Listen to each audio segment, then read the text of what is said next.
Welcome dear students. Rigid body dynamics की हमारी series में आज हम पहुंच चुके हैं लेक्चर नंबर 12 पे। टॉपिक है इसका angular momentum. Now we can say कि एंगुलर मोमेंटम से आरबीडी जो है उसका सेकंड पड़ाव शुरू हो जाता है। तो ये टॉपिक इंपॉर्टेंट है। ठीक है, अब देखो एक टिपिकल एग्जांपल है जिससे ये एंगुलर मोमेंटम को हम अप्रोच कर सकते हैं। तो मैं एक सवाल से ही शुरू करता हूं। आपने देखा होगा कि आइस स्केटर जब स्पिन करती है और अपने हाथ अंदर खींच लेती है तो उसकी स्पीड ऑटोमेटिकली बढ़ जाती है। कोई एक्स्ट्रा धक्का नहीं, कोई एक्स्ट्रा फोर्स नहीं। फिर स्पीड कैसे बढ़ी? तो इसका जवाब ही छुपा है आज के टॉपिक में। अच्छा, तो आज हम उस क्वांटिटी को डिस्कवर करेंगे और अगले लेक्चर में उसके कंजर्वेशन से ये सारे जो मैजिक है वो समझेंगे।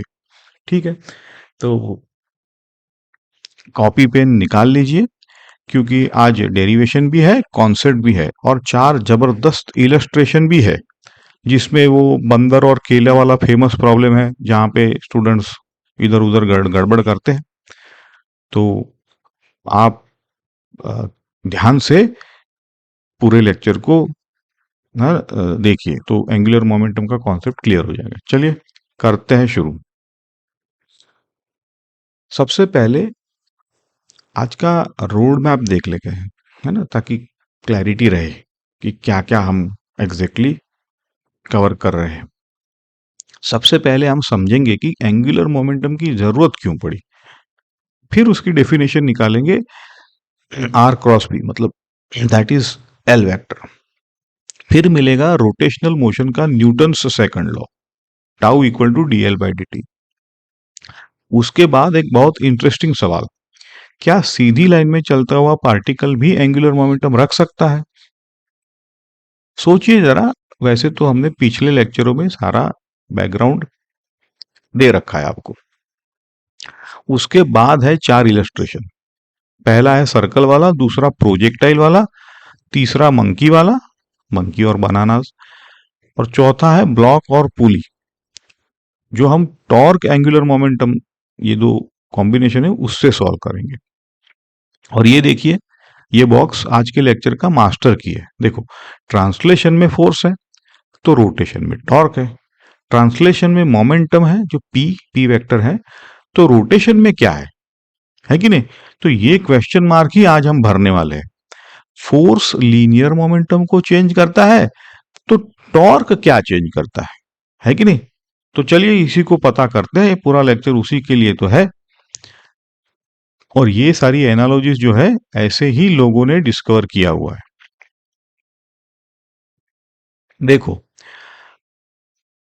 जैसे कहा फिजिक्स में हम हमेशा एनालॉजी यानी समानता ढूंढते हैं और ऐसे ही फिजिक्स डेवलप हुआ है। देखो, फोर्स और टॉर्क दोनों अलग अलग क्वांटिटीज हैं, ये तो हमें पता है। पिछले लेक्चर में आपकी इसकी गहराई भी बताई थी कि क्या सिमिलरिटीज है, कहाँ सटल पॉइंट्स है ना। यहाँ पे और एक गहराई समझते हैं। तो न्यूटन का सेकंड लॉ क्या कहता है? Net force equal to rate of change of momentum, ऐसा डीपी बाई डी टी। मतलब फोर्स का काम है लीनियर मोमेंटम को चेंज करना। फोर्स लगाओ मोमेंटम चेंज होगा, फोर्स हटाओ मोमेंटम कांस्टेंट होगा। अब लोगों ने क्या किया कि चलो सेम लॉजिक बोले लगाते हैं।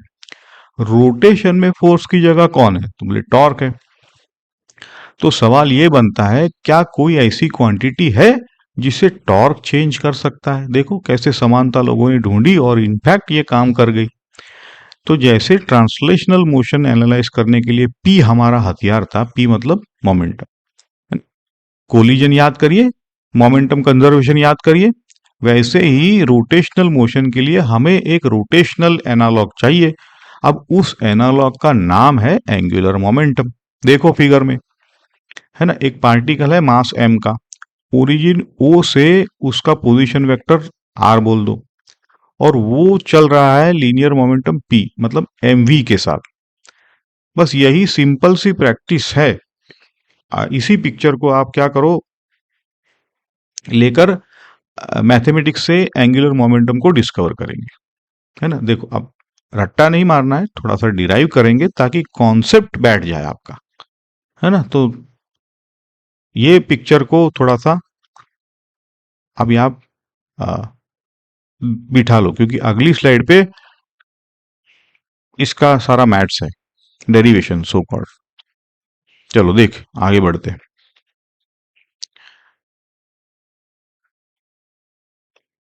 ध्यान से देखो, ये डेरिवेशन जो है छोटा सा ये जेई के लिए भी इंपॉर्टेंट है और बोर्ड्स के लिए तो है ही। तो शुरुआत करते हैं यही न्यूटन सेकंड लॉ से। एफ होता है DP by D T, equation 1 बोल दो। अब क्या करो, दोनों तरफ लेफ्ट से क्रॉस प्रोडक्ट लेते हैं आर का। तो ये मजेदार बात है, क्यों आर का लिया? क्योंकि हमें टॉर्क चाहिए ना, और टॉर्क होता है आर क्रॉस एफ, है ना, इसीलिए। अच्छा, तो बोले tau equal to R cross F कर लिया, तो लेफ्ट हैंड साइड पे आर क्रॉस, तो राइट हैंड साइड पे आर क्रॉस। तो लेफ्ट हैंड साइड तो बन गया अपना net torque. Right hand side को अब हम छोटी सी ट्रिक से सुंदर बना देंगे। देखो यहाँ पे मैजिक ये है, ध्यान दो। राइट हैंड साइड में हम एक टर्म ऐड करते हैं, देखो D R D T cross P. अरे सर, ऐसे कैसे कुछ भी ऐड कर दिया? तो कुछ भी नहीं है, ये इसलिए ऐड किया क्योंकि ये टर्म जीरो है। कैसे जीरो है? देखो D R by D T क्या होता है? वेलोसिटी, वी वेक्टर, और पी क्या है? M V vector. तो ये बन गया v क्रॉस एम वी। और आप जानते हो पैरेलल वेक्टर्स का क्रॉस प्रोडक्ट हमेशा जीरो होता है, क्योंकि साइन ऑफ जीरो जीरो होता है। तो हमने जीरो ऐड किया है, तो इक्वेशन तो बिल्कुल बदली नहीं है। तो tau equal to R cross D P by D T plus D R by D T cross P, ये जो टर्म है लास्ट वाला वो जीरो है। अब क्या करेंगे, इस राइट हैंड को आप गौर से देखो। क्या है ये? तो ये तो प्रोडक्ट रूल का उल्टा है। जैसे D by D T of U V क्या लिखते हैं हम? U D V by D T plus D U by D T we.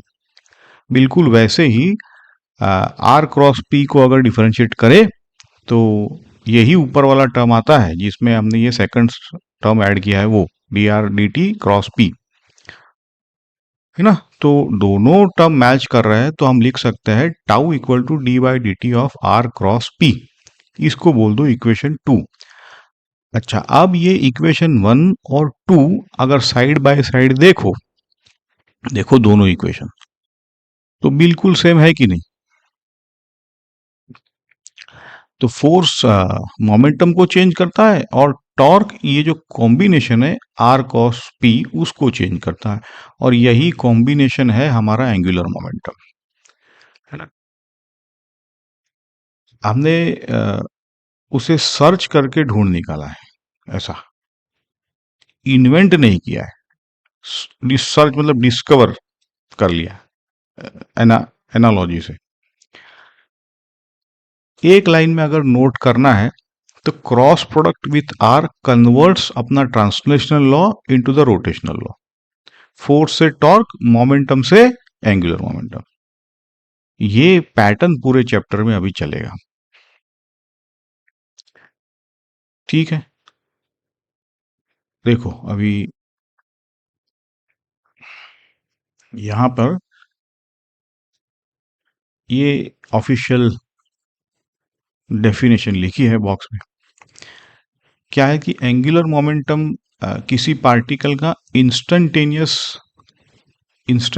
ये एंगुलर मोमेंटम है, ओरिजिन ओ से गुजरने वाले एक्सिस के रिलेटिव है ये।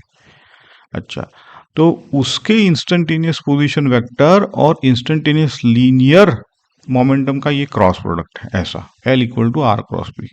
अगर तो ये तीसरा, और पी एम वी होता है, तो यहाँ पे एम को बाहर लाया आर क्रॉस वी। तो यहाँ इक्वेशन 3 को, यहाँ दो तीन बातें हैं देखो। पहली बात यह है कि नाम का लॉजिक, जैसे टॉर्क में आर क्रॉस एफ को कहते हैं मोमेंट ऑफ फोर्स, है ना। वैसे ही हम आर क्रॉस पी को कभी कभी कहते हैं moment of linear momentum, same structure है ना, आर क्रॉस क्वांटिटी है ये। दूसरी बात है रोटेशनल न्यूटन सेकंड लॉ है ना, इक्वेशन 2 में आर क्रॉस पी की जगह अगर एल रख दो, एल मतलब ये एंगुलर मोमेंट, तो टाउ अपना D L by D T होता है। ये चौथा इक्वेशन है और ये रोटेशनल मोशन का न्यूटन सेकंड लॉ है ना। इसको आप बोल के भी याद रखो, बहुत इंपॉर्टेंट बात है।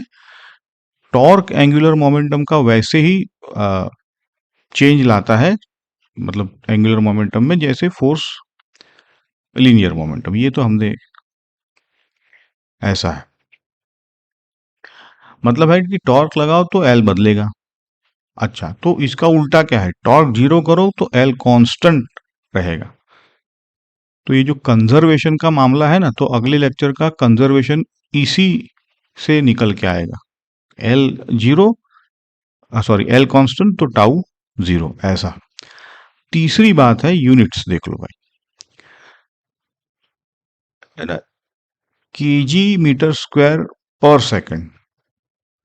चेक करो, L equal to M V R है तो KG into metre per second into metre है ना। इसे जूल सेकंड भी लिख सकते हो, है ना।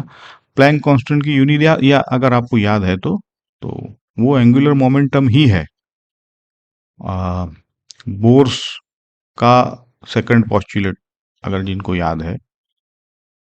चौथी भी बात है कि ये एग्जाम में गलती होती है, जैसे इक्वेशन 4 तभी वैलिड है जब टाउ और एल दोनों सेम एक्सिस के बारे में लिए गए हो, है ना, ऐसा। और वो एक्सिस जो है वो इनर्शियल फ्रेम में फिक्स्ड होती है ना। टॉर्क किसी और पॉइंट पे, एंगुलर किसी और पॉइंट पे, ऐसा कई बार शुरू में गलतियां करते हैं बच्चे, तो ये नहीं करना है। और एक चीज और, एल का मैग्नीट्यूड और डायरेक्शन दोनों एक्सिस के चॉइस पे डिपेंड करेंगे कि नहीं, तो वो एक्सिस के चॉइस से निकल के आता है, डायरेक्शन और दोनों, है ना। तो न्यूमेरिकल जब करोगे तो सबसे पहला स्टेप हमेशा होगा अबाउट विच पॉइंट, जैसे टॉर्क में मैंने क्या कहा था, पूछो अबाउट विच पॉइंट और विच एक्सिस। और ये वैलिड है अपना moment of inertia, torque and angular moment, तीनों के लिए। ठीक है, अब हो गया इसका, निकालते हैं अब इसका डायरेक्शन का मामला, है ना। देखो, मैग्नीट्यूड तो हो गया, डायरेक्शन में क्या है कि एक बात तो है आसान कि ये एक्सियल वेक्टर है, मतलब या तो इन टू द पेज या तो आउट ऑफ द पेज, मतलब मोशन के प्लेन के परपेंडिकुलर, है ना, ऐसा।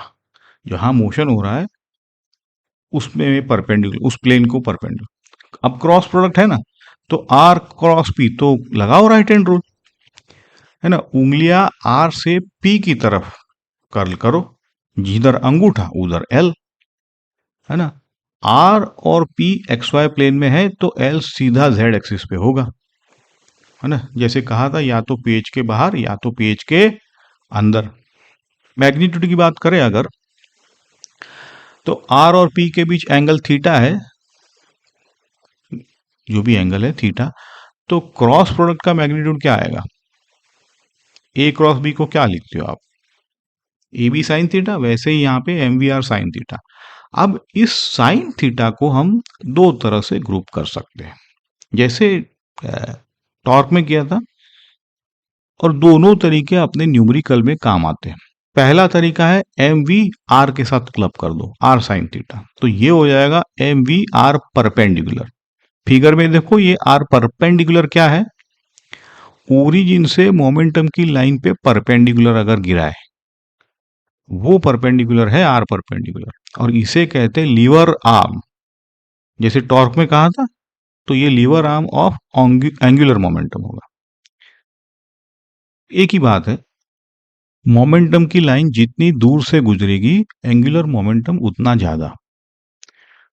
दूसरा तरीका देखो, एल को वी के साथ साइन थीटा, तो यहाँ पे एम वी परपेंडिकुलर आर, यहाँ वी परपेंडिकुलर है वेलोसिटी का वो कंपोनेंट जो आर के परपेंडिकुलर। ज्यादा फर्क नहीं है।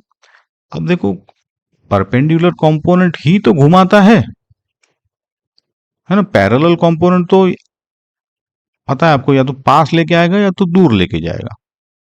समझ गए। देखो अब याद रखने का मंत्र इतना ही है कि एम वी आर तो हमेशा रहेगा। साइन थीटा को या तो आर के साथ चिपका दो या तो वी के साथ चिपका दो, आंसर सेम आएगा। ज्योमेट्री से आपको जो आसान लगे वो जेई में यूज कर दो आप। ठीक है, चलो अब हमने एक जिक्र किया था मैंने ये आ, सवाल का, देखो उसकी बात करते हैं। ये कॉन्सेप्चुअली इस लेक्चर का सबसे ब्यूटीफुल पॉइंट है। हमने इसको सर्कुलर मोशन भी कवर किया है, लेकिन जो पहली बार एनकाउंटर कर रहा है तो उसके लिए है ये सवाल। क्या सीधी लाइन में कांस्टेंट वेलोसिटी से चलता हुआ पार्टिकल एंगुलर मोमेंटम रख सकता है? ये सवाल है। अगर पहली बार एनकाउंटर कर रहे हो तो सुनने में अजीब लगता है, और पहली सोच तो यह है कि भाई एंगुलर मोमेंटम तो एंगुलर चीज है, पार्टिकल तो कोई सर्कल बना नहीं रहा है, कोई रोटेशन नहीं कर रहा है, तो एंगुलर मोमेंटम कहां से आएगा, है ना। लेकिन जवाब तो बिल्कुल उल्टा है कि बिल्कुल पार्टिकल एंगुलर मोमेंटम रखता है। देखो लॉजिक समझो इसका। पार्टिकल पी सीधी लाइन में चल रहा है वेलोसिटी वी से। अच्छा, नीचे एक फिक्स्ड पॉइंट ओ है, ध्यान दो। अब जैसे जैसे पार्टिकल आगे बढ़ता है, ओ से आपने जो ये आर वेक्टर खींचा है, पोजीशन वेक्टर आर, वो घूमता है कि नहीं? देखो उस वेक्टर की डायरेक्शन लगातार बदल रही है अगर वो आगे जा रहा है तो ओ के नजरिए से पार्टिकल टर्न कर रहा है, भले ही उसका पाथ सीधा हो, है ना। इसका एग्जांपल ये है कि आप लेट अस से प्लेटफॉर्म पे खड़े हो और ट्रेन आ रही है दूर से, है ना, जो एक्सप्रेस बहुत ही स्पीड से जाने वाली ट्रेन। तो यू विल नोटिस दैट कि दूर से आ रही है तब आपकी गर्दन धीरे धीरे घूमती है, but when the it arrives at the platform and it passes away quickly, तो उस वक्त आपकी गर्दन थोड़ी फास्ट मुड़ रही है। तो आपकी गर्दन का जो मुड़ने का रेट है वही तो समझे कि नहीं, वो बताता है कि आपके अबाउट, मतलब you are the centre now, जो ओ था उसके अबाउट ये ट्रेन एंगुलर वेलोसिटी रखती है। चलो तो ठीक है, तो मैथमेटिकली इसी एंगुलर वेलोसिटी अबाउट ओ को लिखा जाता है omega P O is V perpendicular by R. This has been covered very nicely in circular motion lecture.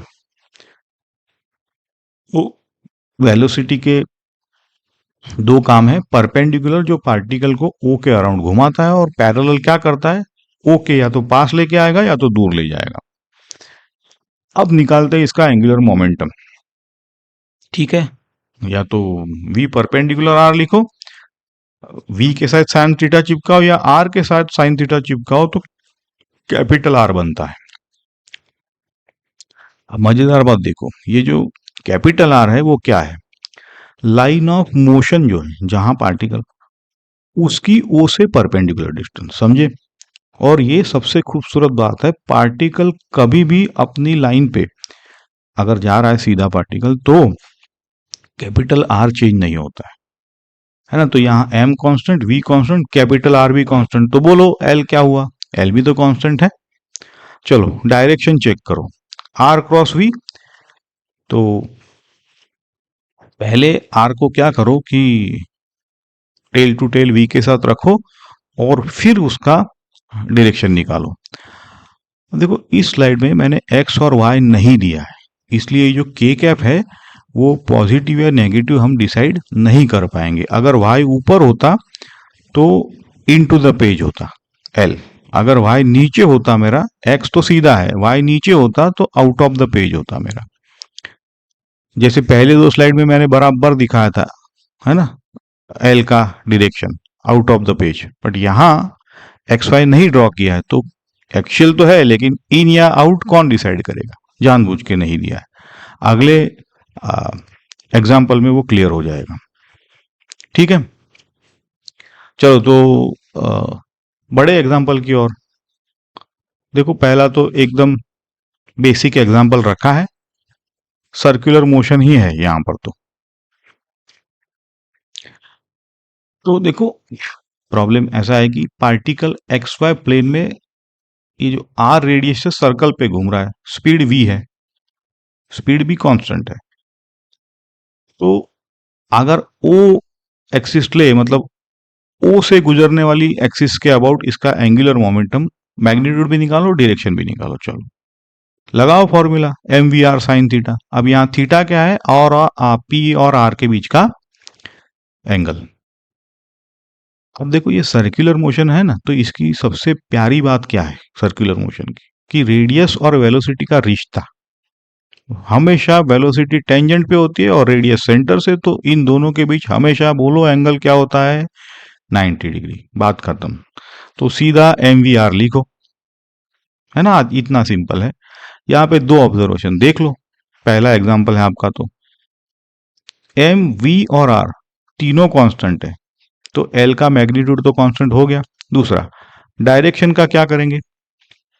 देखो पी की डायरेक्शन या बोलो वी, वो तो हर पल बदल रही है क्योंकि पार्टिकल घूम रहा है। लेकिन राइट हैंड रूल लगाओ अगर, तो हर पोजीशन पे आपकी उंगलियां जो है आर से वी की तरफ कर्ल करेगी, तो अंगूठा आपका हर बार पेज के बाहर आता है। अब इस बार हमें पता है कि वाई ऊपर है, तो मेरा पॉजिटिव के कैप आता है। अग्रीड कि नहीं। अच्छा, अगर क्लॉकवाइज घूमता तो अंगूठा आपका पेज के अंदर जाता, माइनस के कैप होता। ठीक। तो यहाँ पे गोल्डन रूल यही है कि यूनिफॉर्म सर्कुलर मोशन में पार्टिकल का एंगुलर मोमेंटम सेंटर से अगर गुजरे तो वो कांस्टेंट होता है ना। अब देखो इस एल को हम आगे आई ओमेगा से जोड़ेंगे। एक लास्ट में एग्जांपल यहाँ पे हम आई ओमेगा से क्रैक कर लिया है, लेकिन उसका डेरिवेशन नहीं दिया है। अगले लेक्चर में डेरिवेशन देंगे, आसान है। देखो एम वी आर लिखा, तो वी को क्या लिखूंगा मैं, आर ओमेगा। तो एम आर स्क्वायर ओमेगा होगा, तो एम आर स्क्वायर तो मोमेंट ऑफ इनर्शिया है, तो यहां से आई ओमेगा आता है। सब कुछ कनेक्टेड है। चलो अब लेवल अप, थोड़ा सा लेवल अप। प्रोजेक्टाइल मोशन, इसमें एंगुलर मोमेंटम निकालना है, ये जेई का फेवरेट है। कुछ नहीं है, देखो इसमें प्रोजेक्टाइल मोशन आता है तो हमें तो सिर्फ अब तो पता ही है एल क्या है, एम वी आर करना है। देखो टी जीरो पे पॉइंट ओ जहां से फेंका है, पार्टिकल प्रोजेक्ट किया है, स्पीड वी नॉट है, एंगल 45 है। टी दिया है कि वी नॉट बाई जी पे पॉइंट ओ के अबाउट उसका एंगुलर मोमेंटम और मैग्नीट्यूड। चलो अब जिनको थोड़ा सा फीलिंग आता है वो तो हम निकालेंगे कि वी इस वक्त कहां पर है, ऊपर है कि नीचे। लेकिन ये सवाल करो कि क्या यहां एल कांस्टेंट है, डू यू फील, है ना। देखो तो नहीं रहेगा। क्यों नहीं रहेगा एल कांस्टेंट, तो क्योंकि पार्टिकल पे ग्रेविटी लग रही है, और ओ के अबाउट ग्रेविटी का तो टॉर्क बनेगा कि नहीं, ओ के अबाउट। बात खत्म हो गई। फोर्स एम जी नीचे है, उसका लीवर आर्म पार्टिकल की हॉरिजॉन्टल डिस्टेंस एक्स है, यही तो टॉर्क है। तो जब तक टॉर्क है, मतलब क्या हुआ, एल कांस्टेंट रहेगा। टॉर्क ही तो डीएल बाई डी टी है, तो एल भी तो चेंज हो रहा है, इसका मतलब टाइम के साथ। अच्छा, तो हमें तो स्पेसिफिक पॉइंट पे टाइम पे एल निकालना है। कोई बात नहीं, देखो सेटअप है ना। ओरिजिन ओ पे एक्स हॉरिजॉन्टल, वाई वर्टिकल ले रखा है। ये तो चाहिए, नहीं तो एंगुलर मोमेंटम कैसे डिसाइड करें।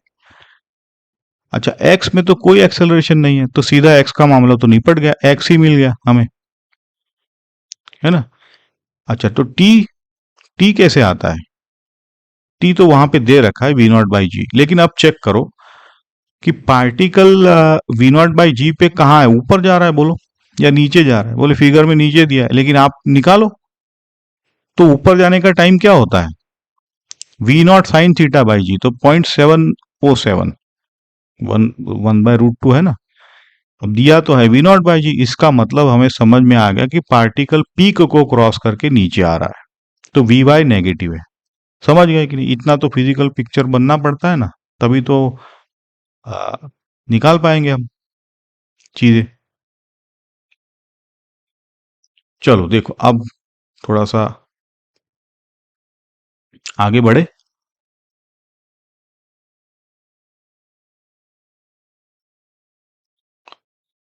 ओके, अब वर्टिकल मोशन भी लगे हाथ, वी वाई निकाल लिया, यू प्लस ए टी करके, है ना, यू इनिशियल वेलोसिटी, ए आपका माइनस जी।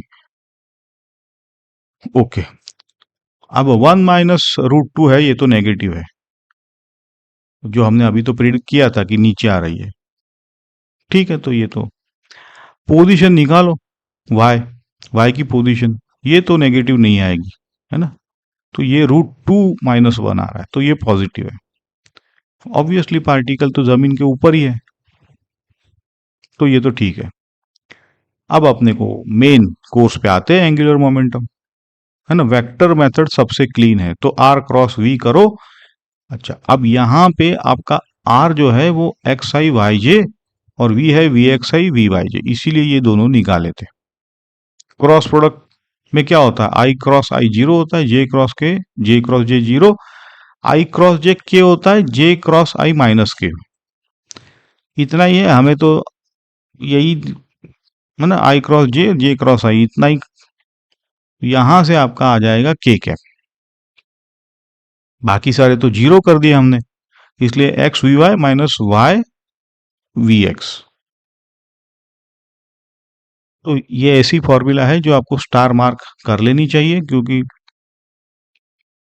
मैंने बार बार कहा है कि 3D होता है तो सब कुछ कैलकुलेट करने की जरूरत नहीं है, एक्सियल वेक्टर होता है, तो X V Y minus Y V X होता है, ये बहुत बार आया है।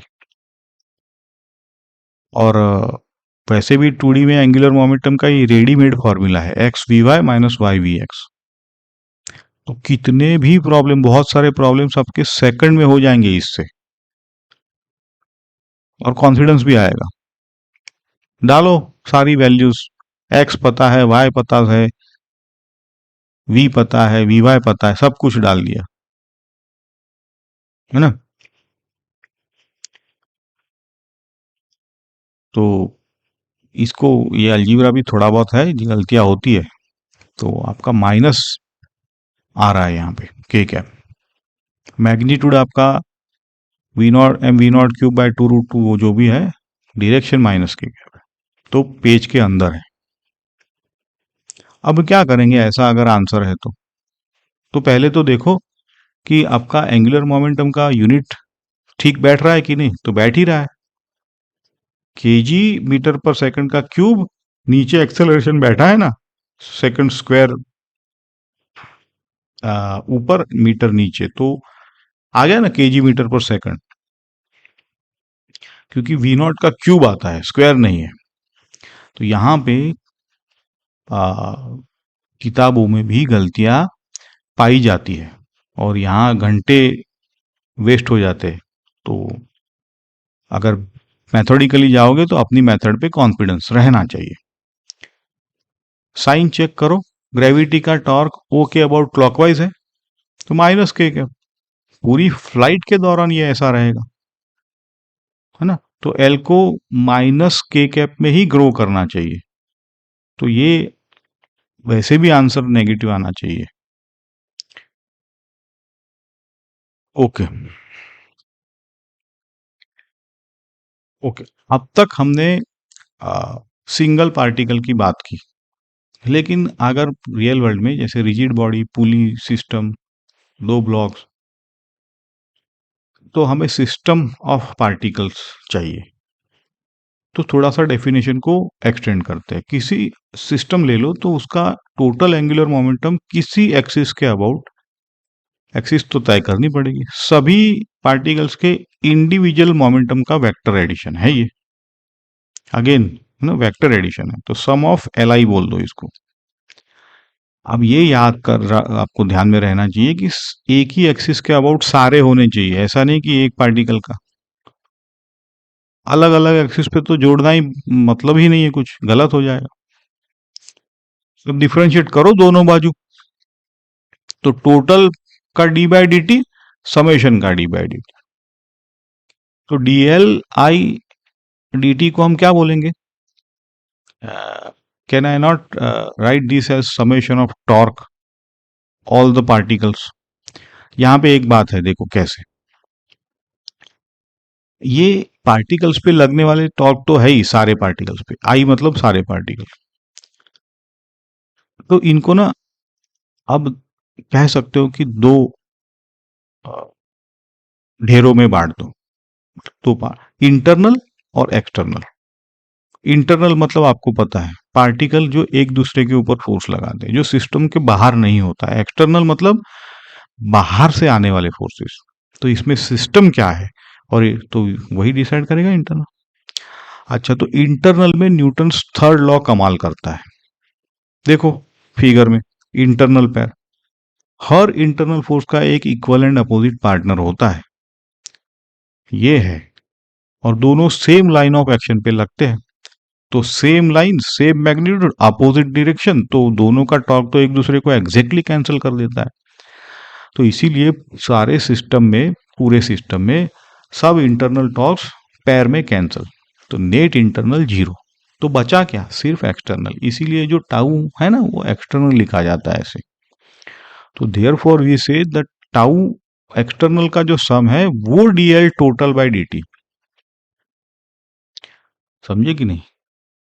तो बोल के याद रखो पहली बार अगर है तो, सिस्टम का टोटल एंगुलर मोमेंटम सिर्फ और सिर्फ तब बदल सकता है जब नेट एक्सटर्नल टॉर्क लगे। नेट मतलब सम। अच्छा, अंदर अंदर पार्टिकल एक दूसरे को कितना भी खींचे धक्का दे, टोटल एल कभी नहीं छू सकते वो लोग। ठीक है, तो ये अगले दो इलेस्ट्रेशन में पूरा खेल पलट देगी, ये जो फॉर्मूला है वो। चलो देखो अब मजेदार बात ये है, सबसे मशहूर कह सकते हैं और सबसे मजेदार भी प्रॉब्लम से, मंकी एंड बनाना प्रॉब्लम। पता नहीं क्यों उलझ जाते स्टूडेंट। चलो प्रॉब्लम क्या है देखो, एक लाइट फ्रिक्शनलेस पुली एक लाइट रोप उसके ऊपर जा रही है ऐसे, ठीक।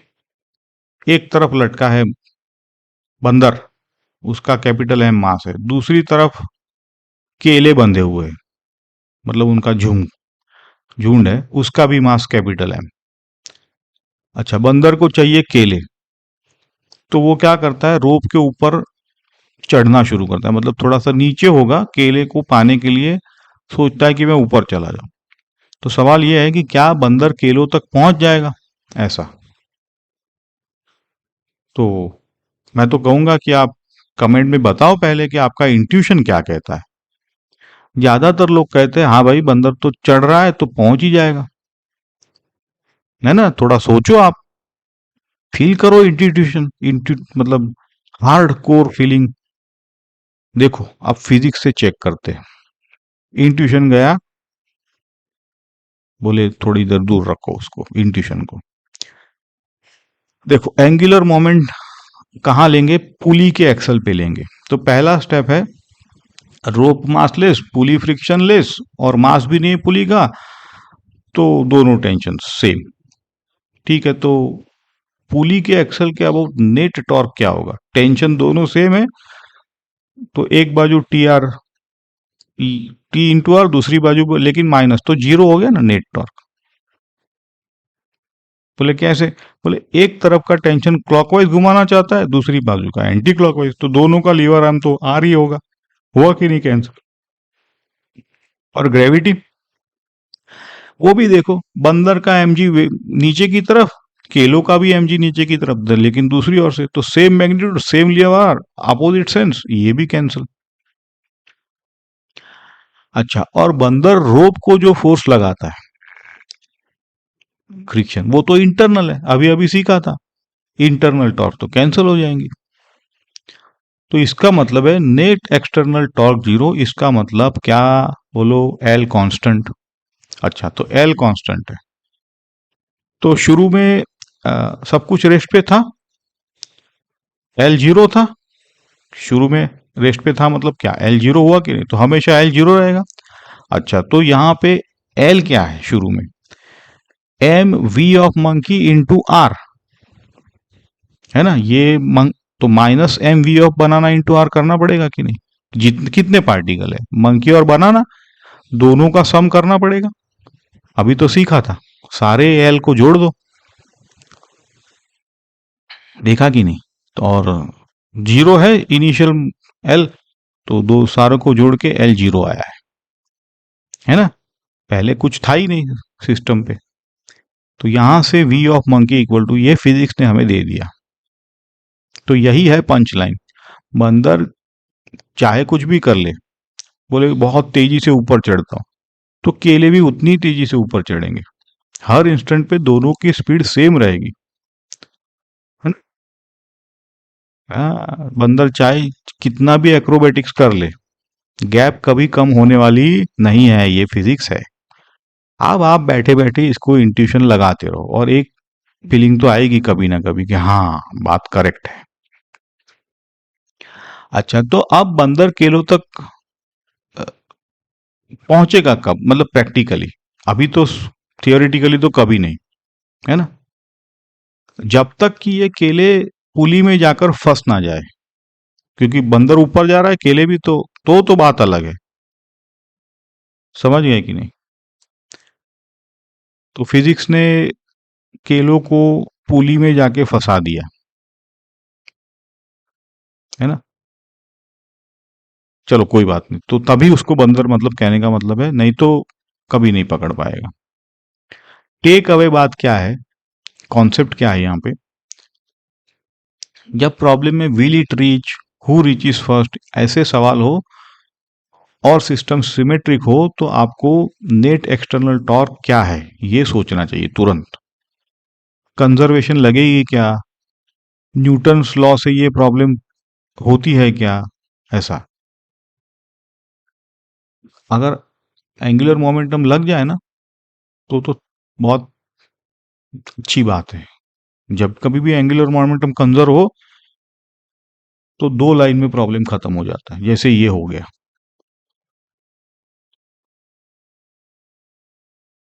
चलो, आखिरी इलस्ट्रेशन है ये, और मेथड वाइज भी सबसे इंपॉर्टेंट है, क्योंकि यहां हम एक पूरा एटवुड टाइप सिस्टम को सिर्फ टॉर्क और एंगुलर मोमेंटम से ही सॉल्व कर रहे हैं, है ना? वही प्रॉब्लम जो आप पहले T minus M G equal to M A वाले तीन इक्वेशन से करते थे कि नहीं?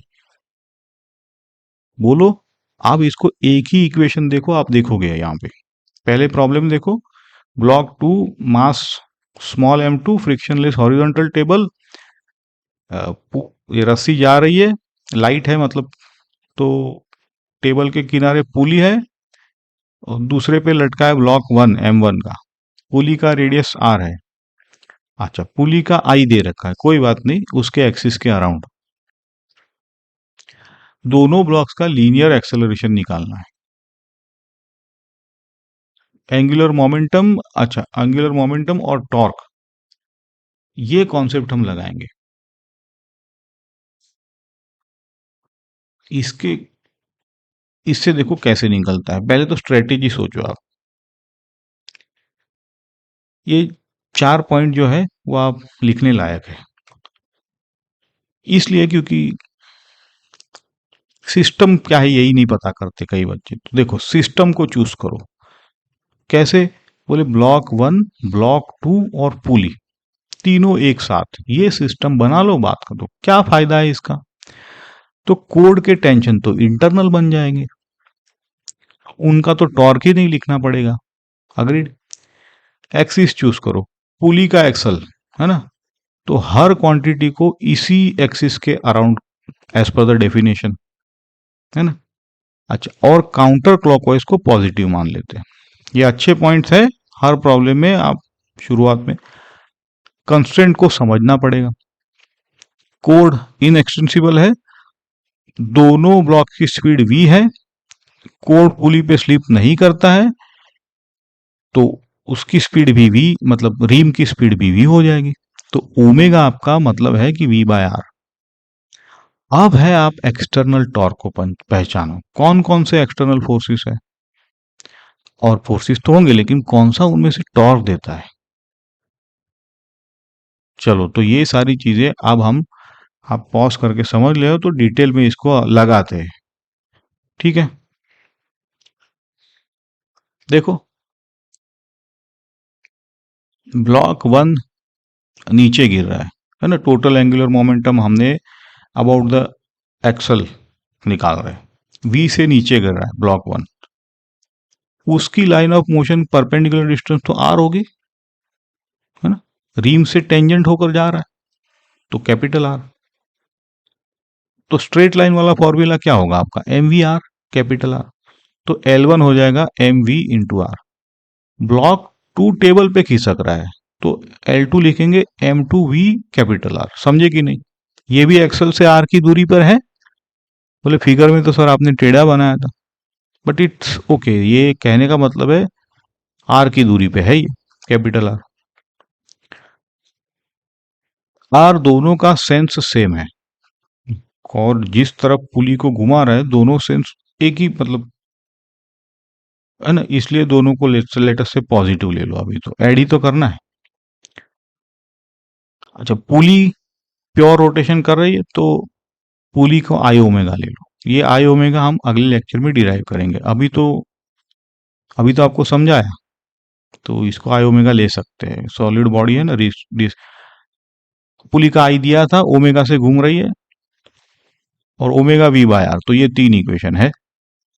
टोटल के लिए क्या करेंगे, और पुली भी सेम डायरेक्शन में घूम रही है तो जोड़ दो तीनों को। ठीक है ना, तो ये आ गया। और नो नेट एक्सटर्नल टॉर्क जो है, लगाओ एक एक फोर्स का हिसाब। एक्सल का फोर्स पुली पे क्या होगा, एक्सल से ही गुजरती, lever arm zero, torque zero. ठीक है, ये सारे तो। ब्लॉक टू पे normal force gravity M G दोनों इक्वल, अब तो वो तो उनका भी कुछ टॉर्क नहीं लगेगा, है ना। एम जी नीचे लग रहा है लेकिन एन ऊपर लग रहा है, दोनों इक्वल एंड अपोजिट है, तभी तो इसका कोई बात नहीं। कॉर्ड के टेंशन वो तो इंटरनल है, सिस्टम के अंदर है, लिखने की जरूरत ही नहीं है। यही तो इस मेथड की ताकत है। तो बचा कौन, तो बचा ब्लॉक वन पे जो एम जी नीचे लग रहा है वही है, और उसका मोमेंटम कैपिटल आर है, तो इसका torque M one G R. अब मास्टर इक्वेशन लगा दो, ये जो भी टॉर्क है वो D L by D T है ना। तो एल हमें पता है, वो प्लग इन कर दिया, टॉर्क निकाला एम वन जी आर। देखो ब्रैकेट के अंदर सब कुछ कांस्टेंट है, सीवाई के वी। आर दोनों तरफ से कट गया तो D by D T of V लिख दो। और D V by D T क्या होता है, एक्सेलरेशन। तो यहीं से तो एक्सेलरेशन आ गया आपको, है ना। कितना एलिगेंट तरीका है। ये तो आपने पहले भी देखा है सर, ऐसा तो हमने देखा था। तो देखो, अब इसको फील करो। तो फील करने का मतलब है क्या क्या चीजें चेक कर सकते हैं। अगर पुली मासलेस हो तो उसका आई जीरो होगा कि नहीं, तो A equal to M one g by M one plus M two, laws of motion में वैसे आपने निकाला था। अगर पुली भारी हो तो आई बड़ा, तो डिनोमिनेटर बड़ा तो ए छोटा। भाई साहब, भारी पुली को घुमाना पड़ता है तो सिस्टम सुस्त ही रहेगा। आई बाय आर स्क्वायर की डायमेंशन की क्या होती है, बोलो। I equal to M R square, तो ये तो मास की है ना। तो पुली सिस्टम में इफेक्टिव एक्स्ट्रा मास की तरह बैठती है कि नहीं, समझे कि नहीं। चलो और देखो, ना कोई टेंशन निकालनी पड़ी, ना दो तीन इक्वेशन सॉल्व करनी पड़ी, एक ही इक्वेशन था सीधा। बोले सर इतना सब किया, लेकिन पहली बार था ना।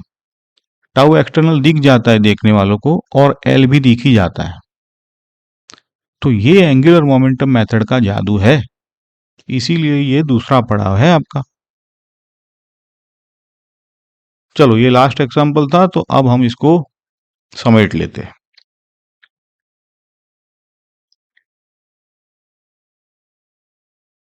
अच्छा, ये जो है बहुत इंपॉर्टेंट पॉइंट है जो अभी हमने चौथे एग्जाम्पल से निकाला है, इसे आप हाईलाइट करके रखो। एक्सल के अबाउट नेट टॉर्क निकालते वक्त कॉर्ड के टेंशन वाले फोर्सेस इंक्लूड नहीं किए, क्योंकि वो हमारे चुने हुए सिस्टम का इंटरनल थे। ये याद रखो। हमने सिस्टम को एज अ होल पूरा एनालाइज किया, तो उसमें सिर्फ एक्सटर्नल टॉर्क ही सिस्टम का एंगुलर मतलब चाहिए होता है, एक्सटर्नल टॉर्क सिस्टम को बदलता है। एनीवेज, तो प्रैक्टिकल टिप ये है, सिस्टम होशियारी से चूज करो। एडवांस लेवल में, एडवांस 600 जो है ना उसमें, और ये इलेक्ट्रोस्टैटिक्स में भी आएगा बहुत बार, बहुत प्रॉब्लम्स उसमें, कैसे सिस्टम चूज करना है। चलो, जो फोर्स निकालना नहीं चाहते वो सिस्टम के अंदर ले लो, वो इंटरनल बन जाएगी, टॉर्क इक्वेशन से गायब हो जाएंगे। चलो, अब पूरा लेक्चर 5 लाइन में। एल बोलो क्या, आर क्रॉस पी, मतलब आर क्रॉस वी। यूनिट बोलो केजी मीटर पर सेकंड। क्या है ये, एक्सियल वेक्टर, मोशन के प्लेन के परपेंडिकुलर, या तो अंदर या तो बाहर, है ना। मैग्नीट्यूड के इसके 3 रूप है, M V R sine theta, R perpendicular, V. एक ही बात। रोटेशनल न्यूटन्स का सेकंड लॉ कैसे लिखेंगे, tau equal to D L by D T. Same axis होनी चाहिए, इनर्शियल फ्रेम होना चाहिए। अब सीधी लाइन में चलता पार्टिकल क्या एंगुलर मोमेंटम रखता है, बोले हाँ, क्या होता है वो, M V R, capital R, और वो कांस्टेंट है। अगर सीधी लाइन है तो ऑब्वियसली। सिस्टम के लिए क्या लिखोगे, tau external summation has to be equal to D L total. L total क्या है, सबका पार्टिकल का सम करो, है ना। इंटरनल टॉर्क हमेशा कैंसिल हो जाए। और ये ट्रांसलेशन रोटेशन टेबल देखो, ये भी रिवीजन के लिए अच्छा है। पी एल का रोल निभाएगा, एफ टाउ का। ये मैपिंग याद है तो आधा रोटेशनल मैकेनिक्स यहीं से फ्री में आपको याद हो जाएगा। अब सबसे बड़ा सवाल आपके लिए है कि अगर समेशन ऑफ टाउ एक्सटर्नल 0 हो जाए तो, बोले ओके, तो L total constant, conservation of angular momentum. वही जो सवाल मैंने शुरू में आइस स्केटर की बात की थी, और घूमती हुई चेयर का डेमो देख लो, प्लैनेट्स की इलेक्ट्रिकल, और सब अगले लेक्चर में आएगा आपको। ठीक है, तो यहाँ कंक्लूड करते हैं। ये हमारा लेक्चर नंबर 12 था, एंगुलर मोमेंटम। जो क्वांटिटी आज हमने डिराइव की, थोड़ी सी ज्योमेट्री भी समझी, स्ट्रेट लाइन वाला पैराडॉक्स भी तोड़ा, और 4 सॉलिड इलस्ट्रेशन भी किए, है ना। बंदर वाला भी अब आपको आता है। होमवर्क ये है कि दूसरे प्रॉब्लम को दोबारा सॉल्व करो, लेकिन अब time V naught by root 2 उस पे लो, यानी क्या, पीक पे कहने का मतलब है। तो आपका जो भी आंसर आता है वो कमेंट में लिखो। ठीक है, अगर पसंद आया हो लेक्चर तो लाइक करो, शेयर करो, तो चैनल को सब्सक्राइब करो। अच्छा, अगला लेक्चर आपका कंजर्वेशन ऑफ एंगुलर मोमेंटम, वो भी अच्छा है। ये भी पावरफुल लेक्चर होने वाला है। तब तक पढ़ते रहो, सवाल पूछते रहो। Thank you for your patience.